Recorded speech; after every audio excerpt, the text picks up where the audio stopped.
I'm with Jeff Pedowitz, a trailblazer in modern marketing and the driving force behind one of the industry's most influential consulting firms. As president and CEO of the Pedowitz Group, Jeff has spent the last 2 decades helping companies flip the script on traditional marketing, transforming it from a cost center to a powerful revenue engine. With over 25 years of leadership experience in both B2B and B2C, he's not just riding the wave of digital transformation, he's helping build it.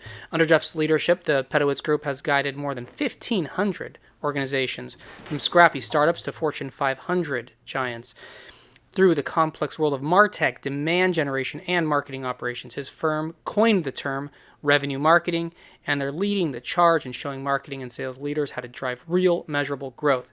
He's also the best-selling author known for F the Funnel, where he challenges outdated marketing models and offers a fresh blueprint for customer engagement in the digital age.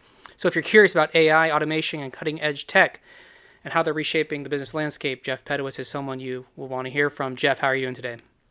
Awesome. Thank you. I'm really happy to be on the show. Amazing.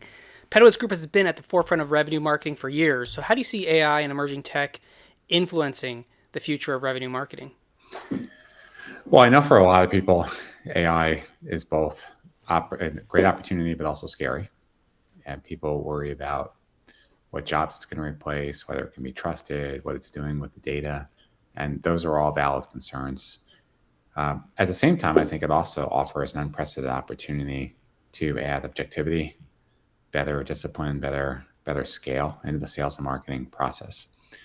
Let's just take scoring of leads and forecasting. It just goes to the heart of problems for almost any sales and marketing organization, right? No matter how you slice it, marketing gets frustrated. They find a standard for leads, they hand it over to sales. Sales feels like the leads aren't good enough. They don't follow up. A lot of finger pointing. In every case, just due to the limitations of the technology, while marketing automation and CRM could support lead scoring, the model itself is the inputs are manual.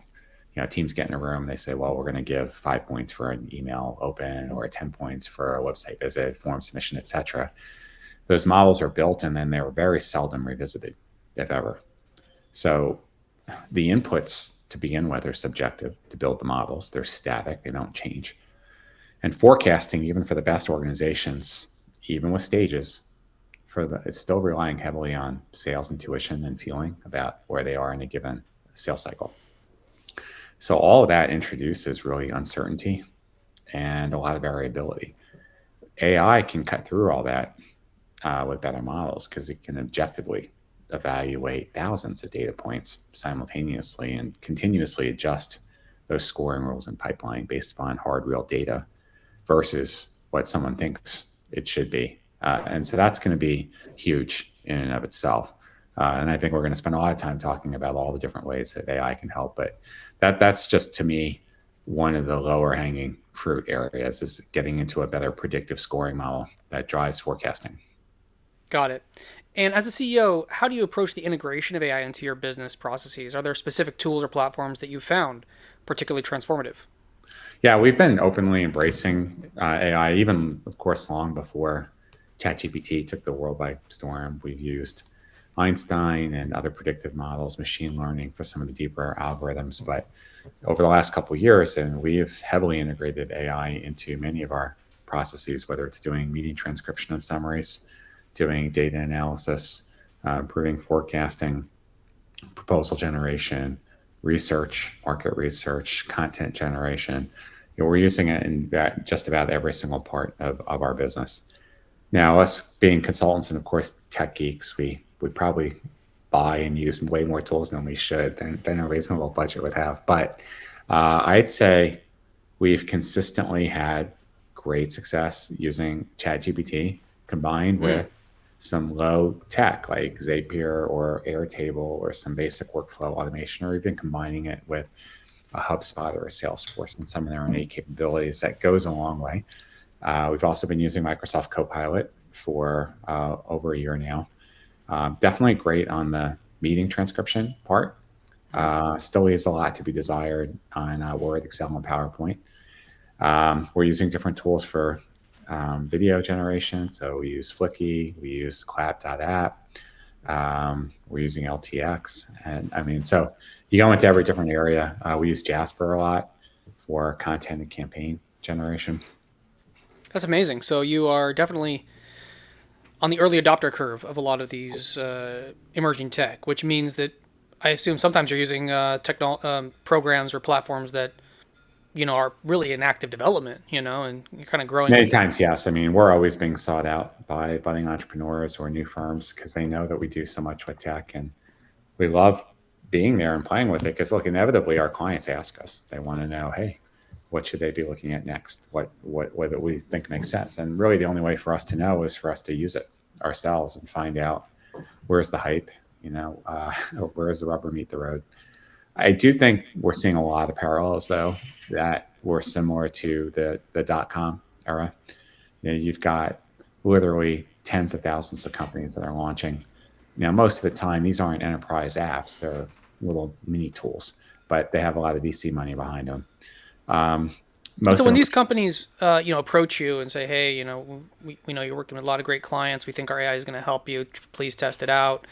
What what's some of your thought process into whether you might try them out or not? I need to look at the business case, what problem it's trying to solve. If it's small, I usually pass on it because it's just not worth it enough. And I always explain to them, like, of course, it makes sense to the technology vendor why they would want us to introduce them to our clients. I'm like, what am I supposed to do? Go to them every single week? Hey, I have another tool for you to look at. Hey, I have another tool. It gets overwhelming. Plus, we're still trying to sell our stuff to our clients, and it has to be balanced with their need. So, at best, maybe a couple times a year, I get the opportunity to, at the right time and place, make some recommendations to our clients. So, it has to be very thoughtful and purposeful. Okay, yeah. And there's just been an explosion of different tools and different, Over 100,000, man, and growing. It's and you're only insane. doing two, so that's pretty tough to get into the Pedowitz wheelhouse. It sounds like. Um, so AI can often feel like a buzzword. I mean, how do you differentiate between AI tools that are truly valuable versus those that are, more on the hype side? Well, I'd say very few truly are valuable in the enterprise sense. Okay. Um, there's still a good. I joke that there's about a quarter of the market that can't even spell AI. They haven't even used it. They're sticking their head in the sand, and it's those companies that are probably going to be in the most trouble because they're not trying to embrace it.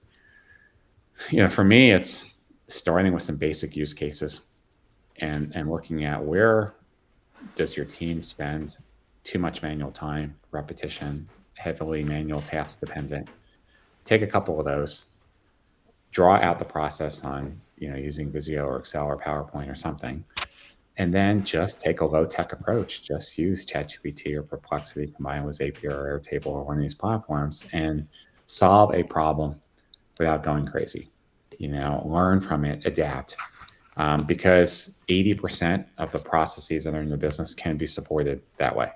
You don't need to be going out and buying a whole bunch of enterprise software. That just adds to the complexity. So I think that the big thing is don't get caught up in the hype about AI tech. Do get caught up in AI's here to stay. You should be talking about AI strategically in all of your meetings: HR, sales, finance, marketing, ops, etc. Okay, what processes can we AI enable? What is our workforce going to look like a year from now, 5 years from now? How do we measure success? What risks are we willing to take? How can we best serve our clients?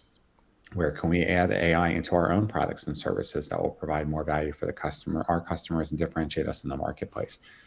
This should just be a regular part of the conversation as much as, what's our stock market price? What's our go-to-market Well, I strategy? think that's such an interest, and I think it's not just in your vertical, but really all companies now and increasing social spaces. AI is becoming like this topic of conversation. Like, what role does AI play? And it's almost shocking because AI can play such a progressive role in so much of everyday tasks.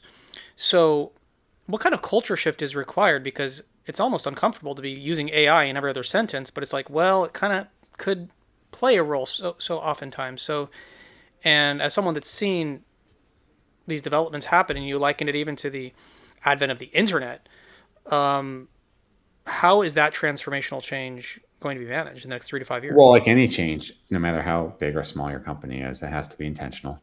It has to start at the top. It has to be consistent, and it has to be supported by leadership. Otherwise, whether it's AI or anything else, these things go by the wayside.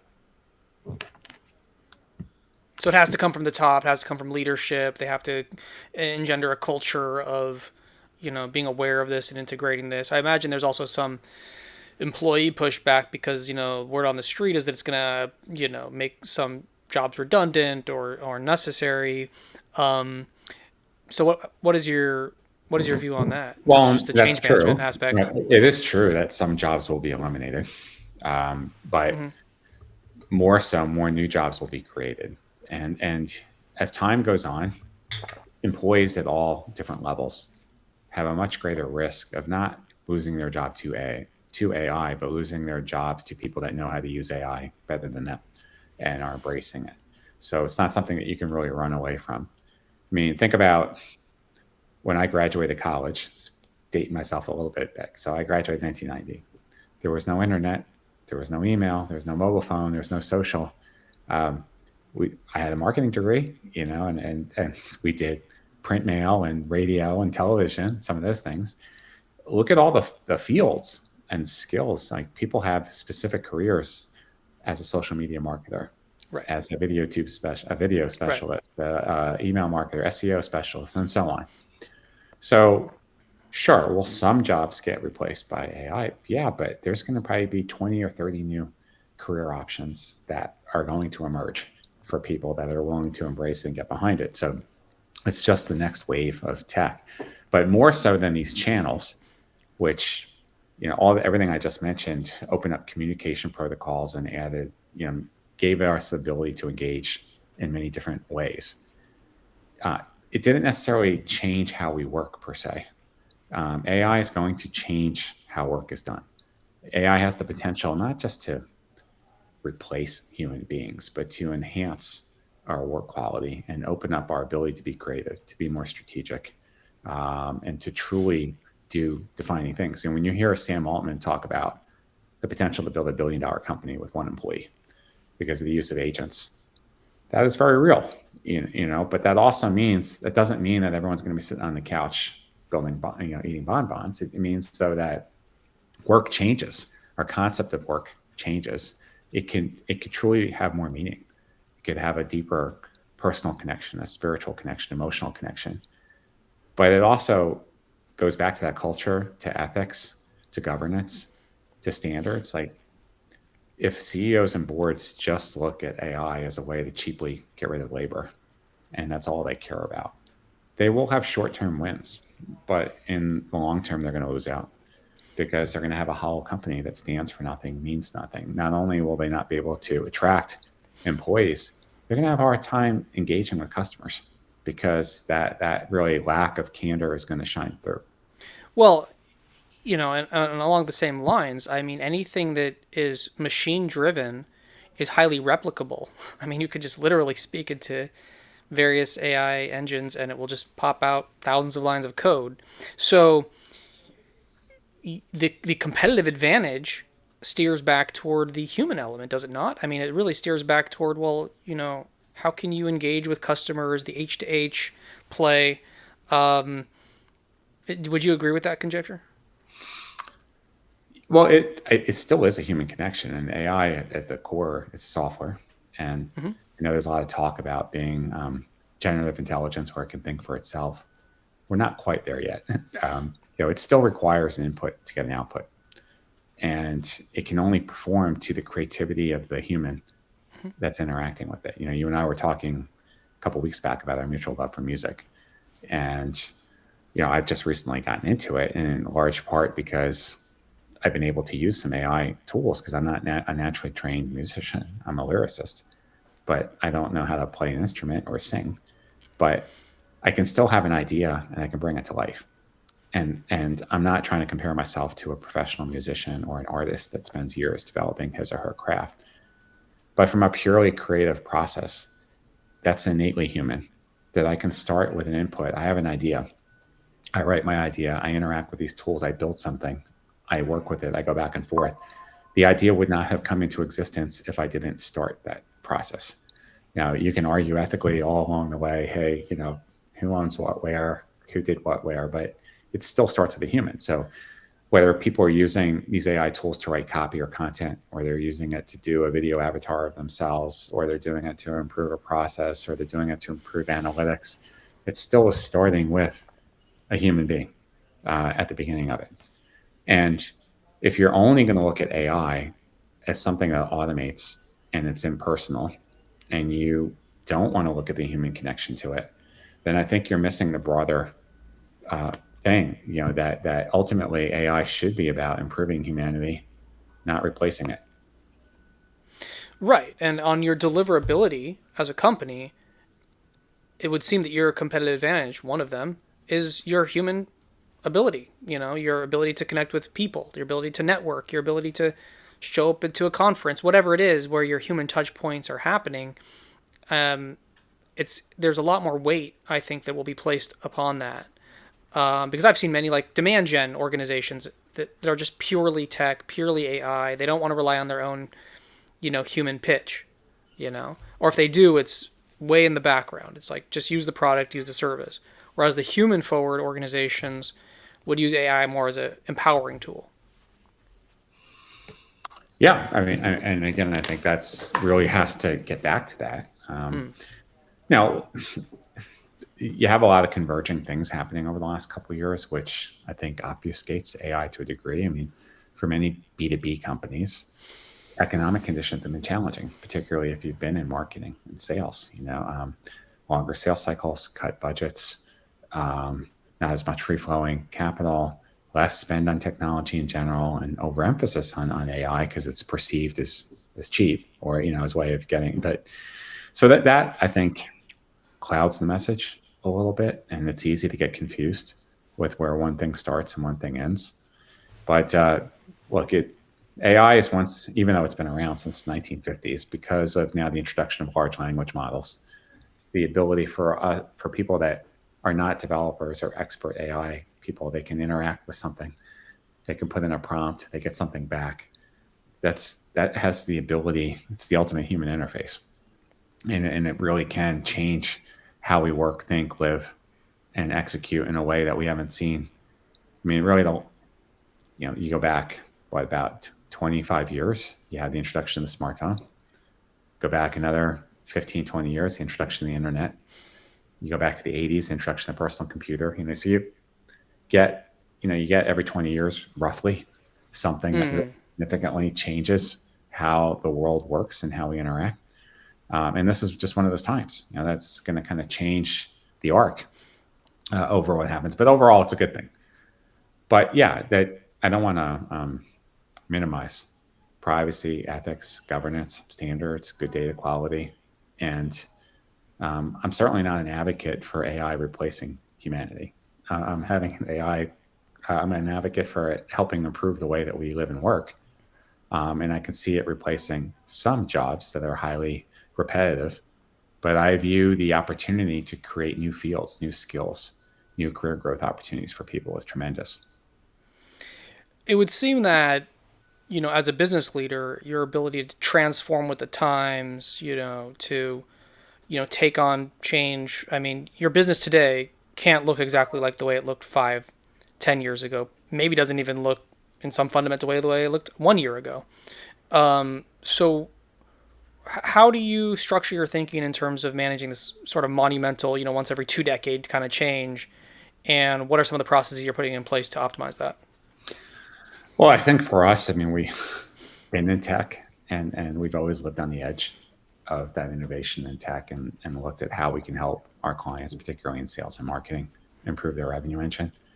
So it's probably more comfortable for my team than it is for many other companies. That being said, it certainly has had both intended and unintended consequences as we grapple with how do we best use this for ourselves? How do our own roles change?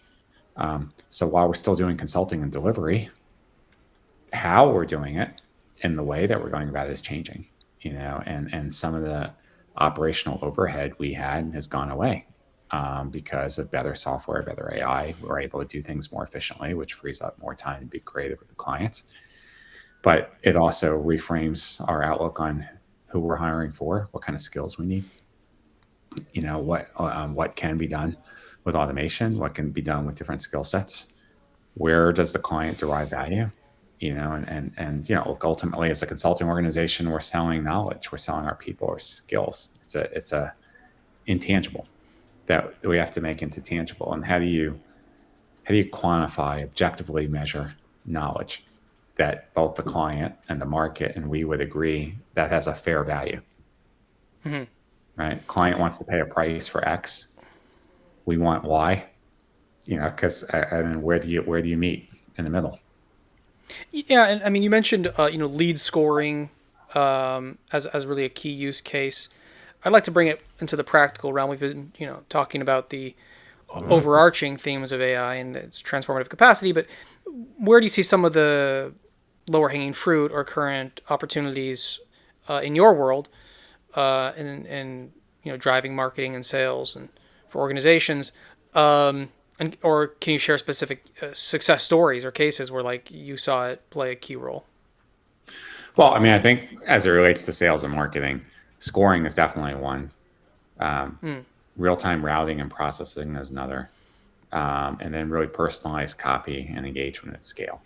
Those are probably, if sales and marketing did nothing but those three things, they would already be way ahead of most of the competition. So we talked about the scoring. Let's talk about the routing. Very few organizations, I mean, very small companies can follow up with a lead immediately. Form gets submitted. But many organizations struggle with getting engaged with that lead right away. And the studies show if you don't get within that lead within the first hour, you start dropping down significantly, being able to engage and convert that lead. The reality is most companies can take anywhere from a day and a half to 3 days to follow up with that lead.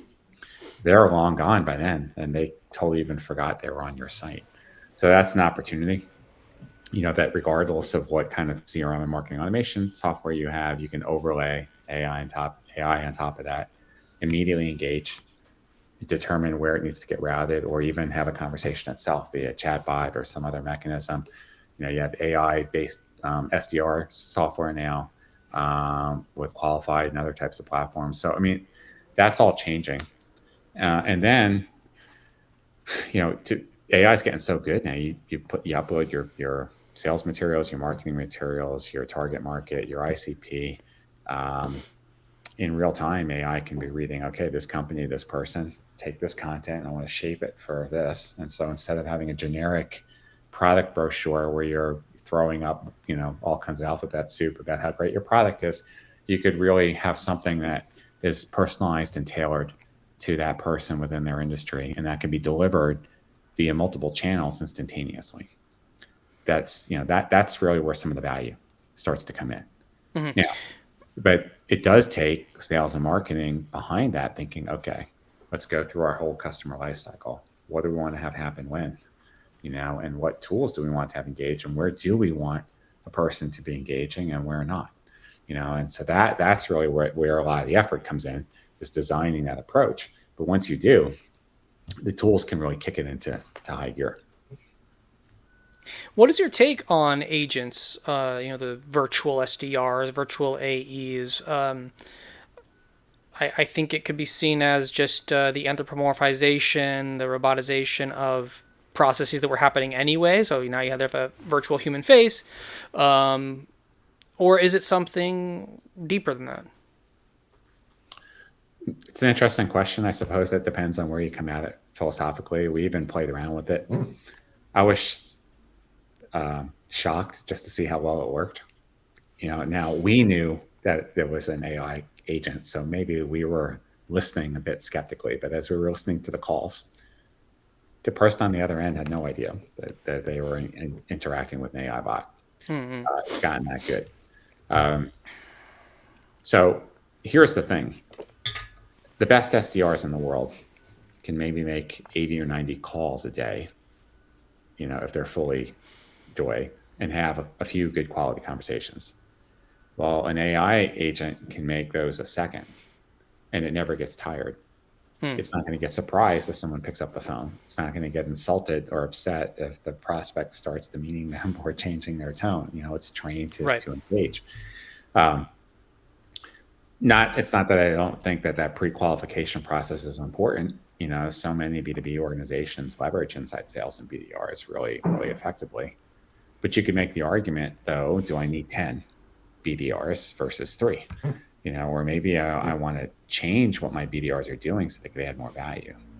Or maybe I have the AI do the SDR part and I invest that budget in actually industry experts that do nothing but just offer value and consult with that prospect or the client, because they're always going to have way more knowledge than the sales rep or a BDR ever would. So there's a lot of ways that you can rethink your sales approach and how you want to truly add value. And how can you start rethinking your resource structure so that you can provide a better customer experience, but you're not necessarily dealing with some of the overhead? Well, but they're not cheap. I mean, they're cheaper than a full-time employee, but They're way cheaper than a full-time employee. yeah. A single AI SDR agent can do the work of 5 to 10 people. So it definitely pays for itself.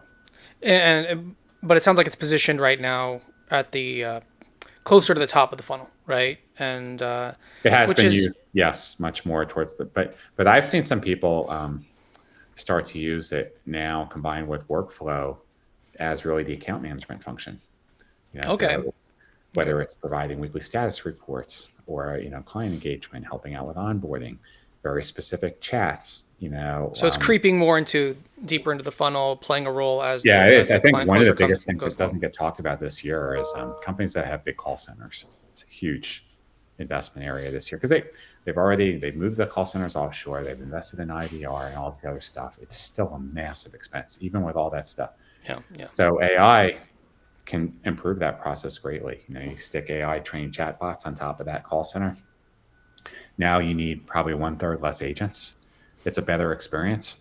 The bots can be much more dynamic and have a personal experience. You're a software company and you have a client success manager and you're overloaded because you have way too many clients, 30, 40, 50 clients. Well, AI can act as a client success manager and really intercept.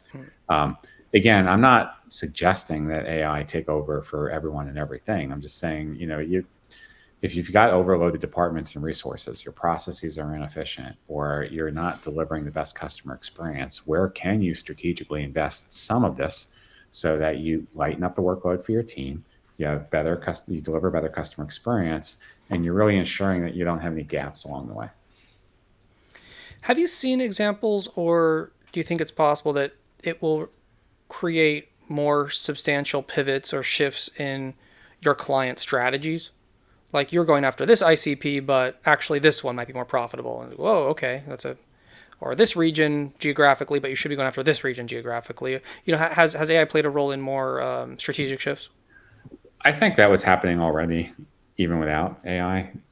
We see this all the time when we're asked to audit our clients. They need help with their lead scoring or their segmentation, and they want to upgrade their buyer's journey.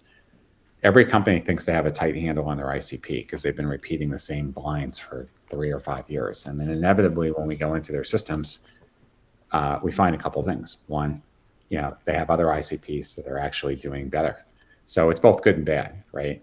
If they're spending a lot of money on an ICP they think is valid, but they're not getting a good return, that's not the best use of company resources. And if they have these other ICPs that potentially could deliver a better yield, they should be then moving the money over there, right, and spending. So AI certainly can help accelerate that process, but it's already been happening now for a few years, even before AI came along.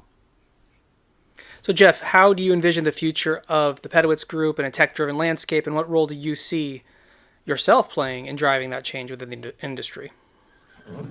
Well, look, a lot of service companies, we will be AI driven. We will be building and developing more agents for a variety of purposes. And I view our role as just evolving. So today, we're operators and architects of systems. So we go in, we can architect Salesforce, and we connect it to a Marketo or a HubSpot. We architect the lead management flow, campaign management process, and execute. Great. Tomorrow, I see us designing and building agents that do components of those processes, and then we are building agent workforces for our clients, and then we're making sure those agent workforces are getting the job done effectively. So it's still the same overall North Star. We're still helping our clients improve their process and their go to market that can drive more revenue, and we're helping them leverage technology to do it. But how we're going about doing the work and how we're leveraging technology to deliver an outcome is going to change. So that's really where I see it changing. And for me personally, well, I always love being in the middle of it. But sometimes to the chagrin of my own team, they're like, just go back to being a CEO. Stop playing around. But I think it also allows me to stay close to what's going on in the market. I think I always worry that to be a good consultant, if I'm not in there myself, how do I really provide the best objective advice to my clients? So I still like to play. Yeah, being a forward mover in that space. Excellent. Jeff Pedowitz of the Pedowitz Group, thanks so much for joining me today. You got it, man. Thank you.